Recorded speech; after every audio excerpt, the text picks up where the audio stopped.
Hello! Happy weekend! Or Friday na palit. Ano po ba ang things na natutunan ko today from Mass? Okay.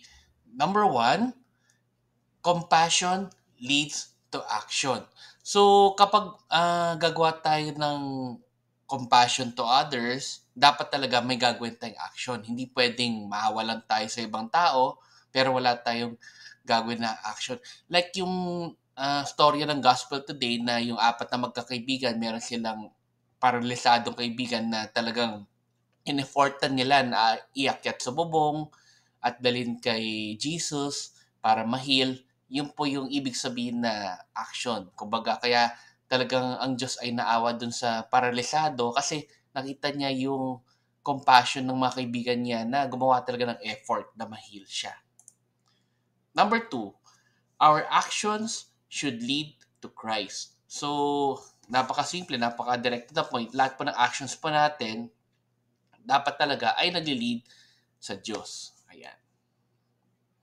Next, number three, help poor people. So, sinasabi nga ng Diyos sa atin na ang mga mahihirap na tao, mas yun ang talagang kailangan ng tulong. Hindi lang po palapit sa Kanya, pati rin po sa mga buhay nila. So, kung meron tayong opportunity to help other people, lalo na yung poor people, gawin po natin.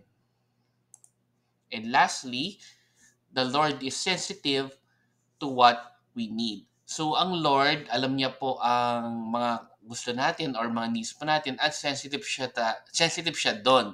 Like example nga sa nabanggit ko kanina doon sa kwento nung paralyzed man, nung panahon po kasi na yun is yung mga tao kapag may sakit na malala or kunyari may paralisado ka, ang iniisip ng mga tao, nangyari sa iyo dahil marami kang nagawang kasalanan or marami kang sins. So, kung matatandaan nyo, ang sinabi nga ni Jesus po doon na I forgive your sins. So, sensitive siya sa times na yon na ang tingin ng lahat ng tao na kapag meron kang malalang sakit, dahil nakagawa ka ng malalang kasalanan sa Diyos. Ayan. So, hopefully, may natutunan kayo today.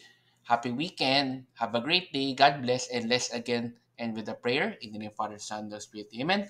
Lord, sana po kapag may opportunity na meron po kayong matulungan na tao or mahihirap na tao, gawin po namin yon with totoong compassion. And talagang gagawa po kami ng hakbang para magawa po yon at magbibigay kami ng tamang effort for that. Amen. In the Father, Son, and Spirit. Amen.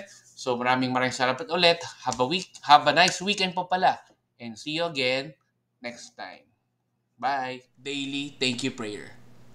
Lord, thank you very much for all the blessings that you are giving us every day.